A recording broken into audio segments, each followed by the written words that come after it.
बिस्मिल्लाहिर्रहमानिर्रहीम। अस्सलामुअलैकुम। मेरा नाम डॉक्टर लियाकत अली है। मैं आपकी खिदमत में हाज़िर होता रहता हूँ। आज मेरी 8th वीडियो है कोविड-19 सीरीज़ की।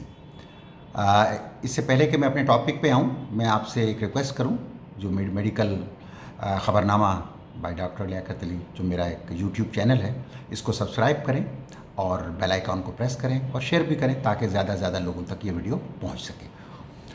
अच्छा जनाब, आज का जो टॉपिक है this very very important, very very important. मैंने क्यों कहा कि ये इस related to the life of the patient. अगर एक पेशेंट है और उसको कोविड-19 इन्फेक्शन होता है, तो उससे पहले हमें क्या क्या चीज़ें पता होनी चाहिए जो कि हाई रिस्क हैं और जो सीवियरिटी ऑफ द डिजीज़ को इंडिकेट करती हैं। सबसे पहले हम उसको ग्रुप्स में तकसीम कर लेते हैं, लेकिन सबसे पहला ग्रुप है medical conditions. What are those medical conditions which predispose to the patient to get a severe form of COVID-19 disease?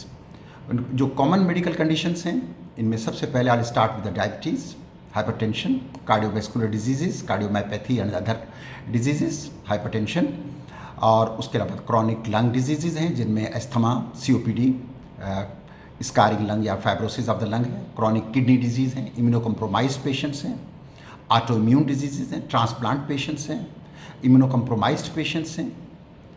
ये सब पेशेंट जितने भी हैं, they are high risk to get कोविड-19 and get a severe form of the disease. अच्छा जरा, अब हम आते हैं इस ग्रुप्स के बाद सेकेंड ग्रुप में जब हम आते हैं तो उसमें age, more the age the likely that you will get a severe form of disease. Obesity is a big risk factor, more obese more chances to get the severe form of the disease. ये तो था हमारा main. लेकिन मैं जो medical condition वाले लोग हैं उनके लिए एक एडवाइस मैं शुरू में देता चलूँ, फिर उसके बाद हम आगे बढ़ते हैं। जो the people who have more age और जो इनकी मेडिकल कंडीशंस हैं, they should get their proper checkup, proper medicine वक्त पे लें, बिल्कुल पाबंदी के साथ, बहुत तवज्जो के साथ अपनी मेडिकल कंडीशंस का इलाज करें, ताकि इनमें कोई ज़रा सी भी इग्नोरेंस नहीं होनी चाहिए, और अपने मेडिकल एक्सपर्ट्स को दिखाएं। अब इसके बाद ये जो मेडिकल कंडीशंस मैंने इतनी आपको जो बताई थी, ये जो पेशेंट्स हैं they should not go to the high risk areas. अब हाई रिस्क एरियाज़ कौन से हैं? हाई रिस्क एरिया जैसे हैं कि आप बुफे में जाना, बड़ी बड़ी big gatherings, cinema, theatres, sports stadiums, malls, airport, air condition buses, air condition malls, हर वो जगह जो कि कंजेस्टेड है, जहाँ ज़्यादा लोग हैं, जहाँ पब्लिक गैदरिंग है, बड़ी शादियाँ हो गई, बुफे हो गए, रेस्टोरेंट्स में जाना हो गया, ये आपने अवॉइड करनी है। शादियाँ, ये सब चीज़ें जहाँ बिग गैदरिंग है ये आप अवॉइड करें। मेडिकल कंडीशन सबको करनी चाहिए, जितने भी पेशेंट्स हैं, आजकल पेशेंट नहीं भी हैं आप, तो आपने अपनी फैमिली के लिए, अपने लिए ये सब चीज़ें अवॉइड करनी है। लेकिन इन लोगों के लिए तो खुसूसी तौर पे इम्पॉर्टेंट है। फिर वही जो मास्क लगाना और बार बार हाथ धोना और सोशल डिस्टेंसिंग, वो तो सबके लिए है कॉमन, लेकिन for these patients other things are also very important, हैं तो सबके लिए। फिर हम आते हैं नंबर 2, लेबॉर्ट्री। अब लेबॉर्ट्री में there are certain test which are very important, they should be done.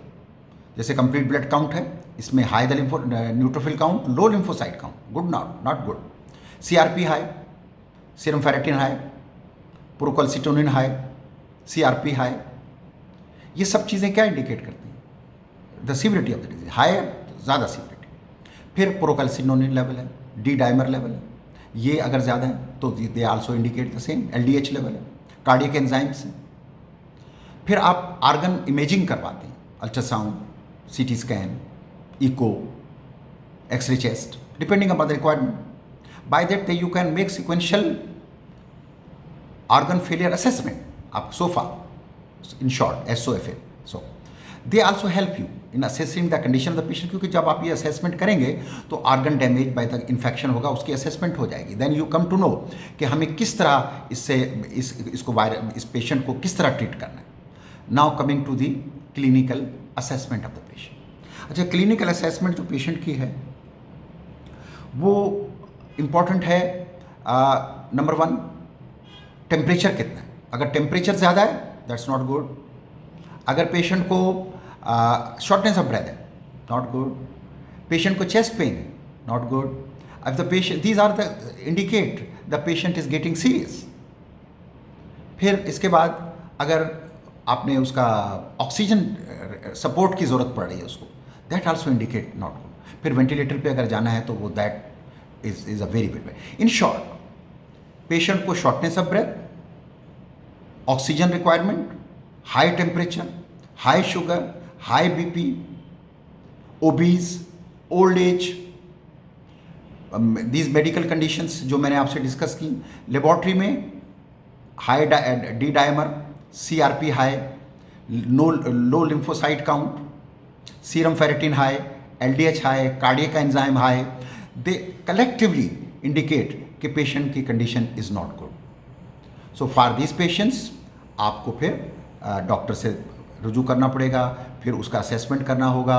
He may require hospitalization, sometime ventilatory support की भी ज़रूरत पड़ सकती है।